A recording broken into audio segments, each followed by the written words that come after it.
कहानी की शुरुआत एक खतरनाक और सुनसान सड़क से होती है, जहां एक नव विवाहित जोड़ा अपनी हनीमून ट्रिप पर कार से सफर कर रहा होता है। उन्हें बिल्कुल भी अंदाजा नहीं था कि यह खूबसूरत सफर कुछ ही देर में उनकी जिंदगी का सबसे डरावना अनुभव बनने वाला है। यह कहानी एमी और रे की है। शादी के कुछ समय बाद हुए गर्भपात ने एमी को अंदर से पूरी तरह तोड़ दिया था। अपने बच्चे को खोने का दर्द उसके लिए भुला पाना आसान नहीं था, लेकिन समय के साथ वह धीरे धीरे उस दर्द से उबरने लगी थी। अपनी पत्नी के चेहरे पर फिर से मुस्कान लाने के लिए रे ने एक खास ट्रिप प्लान की, मगर उसे क्या पता था कि यह सफर उन्हें ऐसी मुसीबत में फंसा देगा जहां से जिंदा लौटना भी नामुमकिन लगने वाला था। वह चाहता था कि एमी कुछ समय के लिए सारी परेशानियां भूल जाए और फिर से खुश रहने लगे। इस ट्रिप का सबसे खास हिस्सा था गर्म हवा के गुब्बारे यानी हॉट एयर बैलून की सवारी। जब बैलून का पायलट मिस्टर मा उन्हें सफर के बारे में जरूरी बातें समझा रहा था, तभी एक मशहूर मेहमान देर से वहां पहुंचता है। उसे देखते ही रे के चेहरे का रंग बदल जाता है। दरअसल कुछ दिन पहले रे की मुलाकात उसी आदमी से एक बार में हुई थी। उस रात दोनों के बीच काफी बातें हुई थीं और वह मुलाकात रे भूल नहीं पाया था। अब अचानक उसी आदमी को अपने सामने देखकर रे घबरा जाता है। उसे डर था कि कहीं कोई ऐसी बात सामने न आ जाए जिसे वह छिपाना चाहता था। इसी वजह से वह इस सफर को बीच में ही छोड़ने का सोचने लगता है। रे एमी से कहता है, मुझे कुछ ठीक नहीं लग रहा, शायद हमें यह सफर यहीं छोड़ देना चाहिए। लेकिन एमी को इन सब बातों के बारे में कुछ भी पता नहीं था। वह इस ट्रिप को लेकर बहुत उत्साहित थी और किसी भी हालत में इसे छोड़ना नहीं चाहती थी। एमी का मूड अब काफी अच्छा हो चुका था। मिस्टर मा ने भी भरोसा दिलाया कि वह सफर के दौरान सबका पूरा ध्यान रखेंगे। अब रे के पास कोई और रास्ता नहीं था। सारी तैयारी पूरी होने के बाद और वजन को बराबर बांटने के बाद हॉट एयर बैलून धीरे धीरे जमीन से ऊपर उठने लगा। तभी रे जल्दी से एना के पास गया और धीमी आवाज में बोला, तुम्हारे पास फोन है, अभी पैसे ट्रांसफर कर देता हूँ, बस ये मामला यहीं खत्म कर दो ताकि हम आराम से सफर कर सकें। तब पता चलता है कि एना एक चालाक और पेशेवर ठग थी। उसने पहले से ही रे को अपना निशाना बना रखा था। क्योंकि रे एक बड़ी कंपनी का मालिक था, इसलिए एना उससे पैसे ऐंठना चाहती थी। एना ने कहा कि उसे सिर्फ 5 लाख युआन चाहिए। वह ऐसे बात कर रही थी जैसे यह रकम उसके लिए बहुत छोटी हो, लेकिन रे उसकी बात मानने के लिए तैयार नहीं था। दोनों के बीच इसी बात को लेकर बहस होने लगी। तभी हॉट एयर बैलून और ऊपर उठने लगा। उसी समय मिस्टर मा ने छोटा बर्नर बंद कर दिया। बर्नर का शोर अचानक बंद हो गया और वहाँ कुछ देर के लिए शांति छा गई। रे और एना को भी अपनी बहस रोकनी पड़ी। अब वे दोनों चुपचाप खड़े होकर मिस्टर मा की बातें सुनने लगे, जो उन्हें हॉट एयर बैलून के काम करने का तरीका समझा रहे थे। तब पता चलता है कि हॉट एयर बैलून का ऊपर उठना और नीचे आना पूरी तरह गर्म हवा पर निर्भर करता है। जब बैलून के अंदर की हवा को गर्म किया जाता है तो उसकी घनत्व कम हो जाती है और वह बाहर की हवा से हल्की हो जाती है। इसी वजह से बैलून को ऊपर उठाने वाली ताकत मिलती है और वह आसमान की तरफ जाने लगता है। वहीं जब बैलून के अंदर की हवा ठंडी होने लगती है तो उसकी घनत्व बढ़ जाती है और ऊपर उठाने वाली ताकत कम हो जाती है। ऐसे में बैलून धीरे धीरे नीचे आने लगता है। मिस्टर मा ये सब समझा ही रहे थे कि तभी इंटरकॉम पर एक चेतावनी भरा संदेश सुनाई देता है। संदेश में बताया जाता है कि पूर्व दिशा में मौसम खराब है और वहाँ काफी परेशानी चल रही है, इसलिए उस तरफ जाने से बचना चाहिए। लेकिन मिस्टर मा ने इस बात को ज्यादा महत्व नहीं दिया। वह आराम से ग्राहकों को जानकारी देते रहे और साथ ही शैंपेन की बोतल भी निकाल ली। फिर उन्होंने कहा कि अभी उन्होंने सिर्फ बैलून के ऊपर नीचे होने का तरीका बताया है, लेकिन असली चुनौती हवा में उसकी दिशा को नियंत्रित करना होता है, क्योंकि हॉट एयर बैलून अपने आप दिशा नहीं बदल सकता। अगर किसी खास दिशा में जाना हो तो अलग अलग ऊंचाइयों पर बहने वाली हवाओं का सहारा लेना पड़ता है। इसे हवा की अलग अलग परतों का सिद्धांत कहा जाता है। उदाहरण के लिए 500 मीटर की ऊंचाई पर हवा दक्षिण दिशा से चल रही हो सकती है, लेकिन 800 मीटर पर वही हवा पूर्व दिशा से चलने लगती है। इसीलिए पायलट को उस ऊंचाई तक बैलून ले जाना पड़ता है जहां मनचाही दिशा की हवा बह रही हो। यह काम आसान नहीं होता और केवल अनुभवी पायलट ही हवा के बदलाव को सही तरीके से समझ पाते हैं। मिस्टर मा ने आत्मविश्वास के साथ कहा कि किसी को चिंता करने की जरूरत नहीं है। वह पिछले 30 सालों से हॉट एयर बैलून उड़ा रहे हैं। उन्हें हवा की दिशा, हवा की गति, ऊंचाई और बैलून की स्थिति का पूरा अनुभव है। ऐसा लग रहा था जैसे वह अपनी बात को सच साबित करना चाहते हों। तभी हॉट एयर बैलून तेजी से एक पहाड़ की तरफ बढ़ने लगा। लेकिन हैरानी की बात यह थी कि मिस्टर मा बिल्कुल भी घबराए नहीं और आराम से खड़े रहे। जैसे जैसे पहाड़ पास आता गया, बैलून में मौजूद सभी लोग घबराने लगे, लेकिन मिस्टर मा को अपनी काबिलियत पर पूरा भरोसा था। उन्होंने बर्नर की आग तेज कर दी और आखिरी समय पर बैलून को पहाड़ की चोटी से बचाकर निकाल लिया। यह देखकर सभी ने राहत की सांस ली। मिस्टर मा मुस्कुराते हुए बोले कि वह हर सफर में ग्राहकों को ऐसा छोटा सा रोमांचक अनुभव देते हैं और इसमें कोई खतरा नहीं होता। उन्होंने सभी से कहा कि अब बस आराम से खूबसूरत नजारों का मजा लें, लेकिन उन्हें नहीं पता था कि असली मुसीबत अब भी शुरू होने वाली है। इस बीच बैलून धीरे धीरे काले बादलों की तरफ बढ़ रहा था। तभी एना फिर से रे को डराने और दबाव बनाने लगी। वह बोली कि इतनी ऊंचाई पर इंसान कितना बेबस महसूस करता है ना।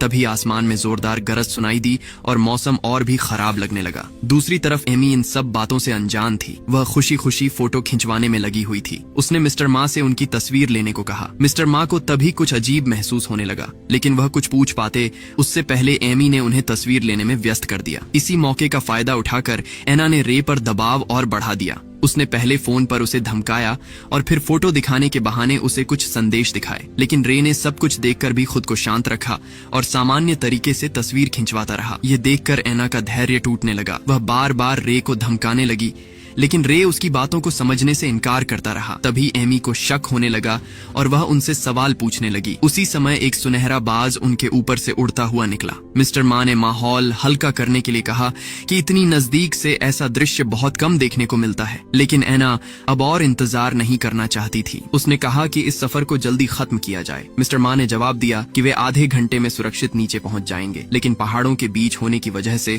तुरंत उतरना संभव नहीं था। यह सुनकर एना पूरी तरह अपना आपा खो बैठी। उसने सबके सामने रे का सामना किया और उस पर गंभीर आरोप लगाने लगी। रे हैरान रह गया, जबकि एमी अपने पति को शक भरी नजरों से देखने लगी। कुछ ही देर में तीनों के बीच जोरदार बहस शुरू हो गई। जब एना बातों से अपनी बात मनवा नहीं पाई तो उसने रे की शर्ट खींचकर उतार दी। उसने दावा किया कि वह उसके शरीर पर मौजूद एक खास निशान के बारे में जानती है और यह साबित करता है कि दोनों पहले मिल चुके हैं। लेकिन चालाक रे ने तुरंत सफाई दी कि शायद उसने उसकी सोशल मीडिया तस्वीरों में वह निशान देख लिया होगा। इस दौरान मिस्टर मा चुपचाप सब कुछ देख रहे थे। अपने लंबे अनुभव से वह जानते थे कि ऐसे झगड़ों में पड़ना ठीक नहीं होता। उनका काम सिर्फ बैलून को सुरक्षित उड़ाना था, लेकिन उन्हें नहीं पता था कि कुछ ही पल में वह भी इस झगड़े का हिस्सा बनने वाले हैं। बैलून की ऊंचाई संभालते समय उनका ध्यान कुछ देर के लिए हट गया। तभी गुस्से में भरी एना ने बैलून के जरूरी उपकरणों के साथ छेड़छाड़ कर दी। जब मिस्टर मा ने उसे रोकने की कोशिश की तो वह और ज्यादा उग्र हो गई। हालात तेजी से बिगड़ने लगे। नीचे गहरी खाई और बादलों का समुद्र दिखाई दे रहा था। तभी एमी को पहली बार एहसास हुआ कि वे कितनी खतरनाक ऊंचाई पर हैं। मिस्टर मा ने उसे शांत रहने के लिए कहा और समझाया कि सबसे जरूरी बात सुरक्षित तरीके से नीचे उतरना है। लेकिन तब तक स्थिति पूरी तरह नियंत्रण से बाहर हो चुकी थी। एना और रे के बीच हाथापाई शुरू हो गई। यह देखकर मिस्टर मा भी उनकी मदद के लिए आगे बढ़ गए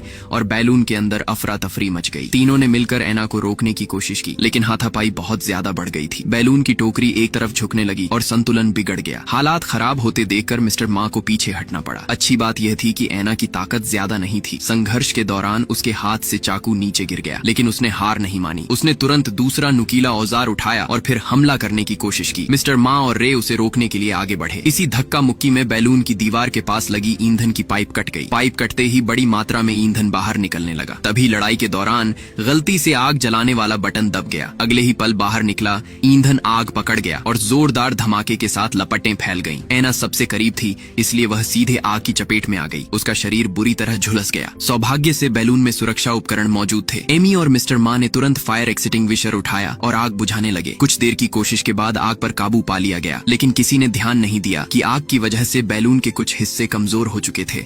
नीचे की लकड़ी भी कई जगह से टूटने लगी थी। हालांकि आग बुझ गई थी, लेकिन खतरा अभी खत्म नहीं हुआ था।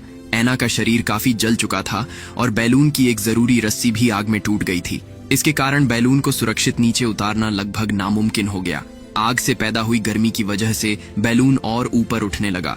मिस्टर मा खतरे की परवाह किए बिना ऊपर चढ़ गए, क्योंकि बैलून अब इतनी ऊंचाई पर पहुंच रहा था जहां ऑक्सीजन की मात्रा तेजी से कम होने लगती है। अगर बैलून इसी तरह ऊपर जाता रहता तो सभी की जान खतरे में पड़ सकती थी।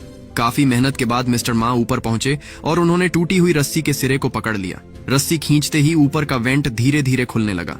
इससे बैलून के अंदर और बाहर की हवा का आदान प्रदान शुरू हो गया, लेकिन हवा पूरी तरह बाहर निकलती उससे पहले ही मिस्टर मा की पकड़ ढीली पड़ गई और रस्सी फिर छूट गई। वह दोबारा कोशिश करने ही वाले थे कि तभी बेहोश पड़ी एना को होश आ गया। उठते ही उसने फिर रुकावट डालने की कोशिश की। इसी दौरान उसका धक्का लगने से संतुलन खो चुके मिस्टर मा ऊपर से नीचे गिर पड़े। एना घबरा गई और कहने लगी कि उसने जानबूझकर ऐसा नहीं किया, लेकिन इस अफरा तफरी में किसी ने ध्यान नहीं दिया कि बैलून लगातार और ऊपर जा रहा था। जैसे जैसे ऊंचाई बढ़ती गई, सभी के शरीर में ऑक्सीजन की कमी होने लगी। उन्हें चक्कर आने लगे और सिर भारी महसूस होने लगा। सबसे पहले घायल एना बेहोश होकर गिर गई। कुछ देर बाद रे भी बेहोश हो गया। अब सिर्फ एमी ही खुद को संभाल पा रही थी। उसने जल्दी से रस्सी पकड़ी और पूरी ताकत के साथ ऊपर चढ़ना शुरू किया, लेकिन उसकी लंबाई मिस्टर मा जितनी नहीं थी, इसलिए उसे और भी खतरनाक जगह तक जाना पड़ा। इस बीच ऊंचाई बढ़ने के साथ हवा बहुत तेज हो चुकी थी। रस्सियां तेजी से इधर उधर झूल रही थीं। एमी अपनी पूरी ताकत लगाकर ऊपर पहुंचने की कोशिश कर रही थी, लेकिन उसका शरीर धीरे धीरे जवाब देने लगा। एक पल ऐसा आया जब उसका हाथ छूट गया और वह नीचे गिरने लगी। सौभाग्य से गिरने का झटका उसे होश में ले आया और उसने तुरंत दोबारा रस्सी पकड़ ली। कुछ देर बाद वह नीचे की तरफ आई और अपने हाथ में मौजूद रस्सी को टूटी हुई रस्सी के साथ बांध दिया। आखिरकार बैलून फिर से नियंत्रित होने लगा और उसके ऊपर नीचे जाने पर काबू पाया जा सका। अब एमी को अपने पति की चिंता हुई। ऑक्सीजन मिलने के बाद रे को भी धीरे धीरे होश आने लगा, लेकिन वे अभी भी आसमान में थे। फोन में कोई सिग्नल नहीं था और बैलून को सही तरीके से नीचे उतारना भी आसान नहीं था। फिर भी रे ने अपनी चिंता छोड़कर सबसे पहले एना को रस्सियों से बांध दिया ताकि वह दोबारा कोई मुसीबत खड़ी न कर सके।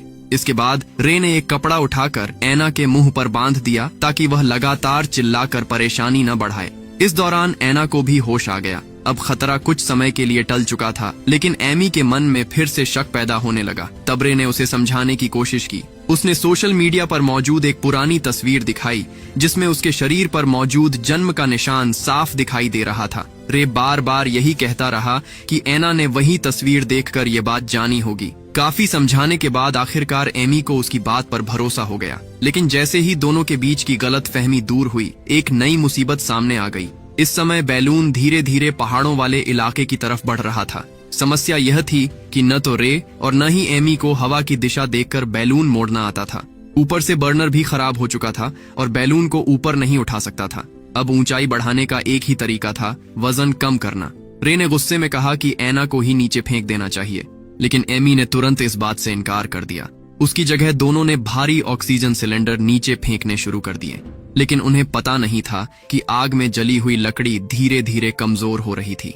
लगातार 3 ऑक्सीजन सिलेंडर फेंकने के बाद भी बैलून थोड़ा ही ऊपर जा पाया। इतनी ऊंचाई नहीं मिली कि पहाड़ से टकराने का खतरा टल सके। आखिरकार एमी ने कहा कि कम से कम 1 सिलेंडर बचाकर रखना चाहिए, क्योंकि आगे उसकी जरूरत पड़ सकती है। अब दोनों सिर्फ देखते रह गए, क्योंकि पहाड़ लगातार करीब आता जा रहा था। तभी किस्मत ने उनका साथ दिया। एक ऑक्सीजन सिलेंडर पहाड़ से टकराने के बाद सीधे नीचे नहीं गिरा, बल्कि हवा के साथ लुढ़कता चला गया। लेकिन उसी दौरान एक नुकीले पत्थर से टकराकर सिलेंडर में छोटा सा छेद हो गया। राहत की बात यह थी कि छेद बहुत बड़ा नहीं था और उड़ान पर ज्यादा असर नहीं पड़ा। थोड़ी राहत मिलने के बाद एमी ने पानी पीकर खुद को संभाला। फिर उसने एना के मुंह से कपड़ा हटाया और उसे भी पानी दिया। दूसरी तरफ रे अब भी समझ नहीं पा रहा था कि एना उससे इतनी नफरत क्यों करती है, लेकिन एना ने कोई जवाब नहीं दिया और सिर्फ उसे कोसती रही। तभी दोनों की नजर सामने फैले घने बादलों पर पड़ी। उन्हें कुछ दिखाई नहीं दे रहा था और दिशा पर भी कोई नियंत्रण नहीं था। मजबूरी में बैलून सीधे उस घने कोहरे के अंदर चला गया।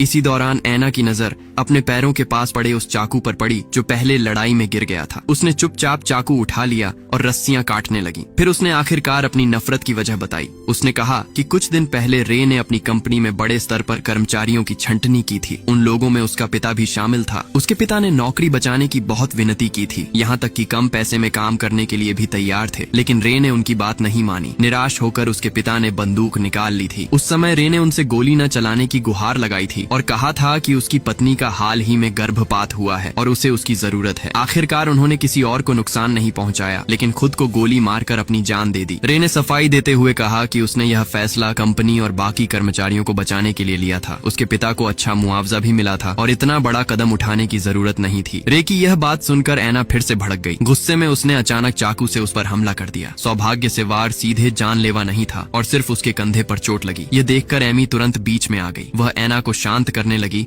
और लगातार माफी मांगती रही। कुछ देर बाद एना भी थोड़ी शांत हो गई, लेकिन तभी हालात अचानक बदल गए। संघर्ष के दौरान एना को गंभीर चोट लग गई और वह वहीं गिर पड़ी। उसके सिर पर लगी चोट बहुत गहरी थी और कुछ ही देर में उसकी मौत हो गई। पति की चीख सुनकर एमी को जैसे होश आया। उसने जल्दी से रे के घाव पर पट्टी बांधी। रे बार बार कहता रहा कि उसका इरादा ऐसा करने का नहीं था, वह सिर्फ खुद को बचाने की कोशिश कर रहा था। एमी ने इस बात पर ज्यादा बहस नहीं की। आज पहले ही बहुत कुछ हो चुका था। इस समय सबसे जरूरी था किसी तरह सुरक्षित जमीन पर उतरना। कुछ देर बाद वे बादलों से बाहर निकल आए, लेकिन नई समस्या सामने थी। बैलून में जो छेद हुआ था वह लगातार बड़ा होता जा रहा था और बैलून तेजी से नीचे गिर रहा था। सबसे बड़ा खतरा यह था कि जमीन तक पहुंचने से पहले ही वे सामने दिख रहे ऊंचे पहाड़ से टकरा सकते थे। अब उन्हें किसी भी तरह बर्नर को ठीक करना था। जांच करने पर एमी को पता चला कि फायर एक्सटिंग्विशर का एक हिस्सा टूट चुका है। तभी उसे याद आया कि उसके बैग में एक लाइटर भी रखा हुआ है। एमी ने दोबारा कोशिश की और आखिरकार बर्नर को चालू करने में सफल हो गई, लेकिन तब तक बहुत देर हो चुकी थी।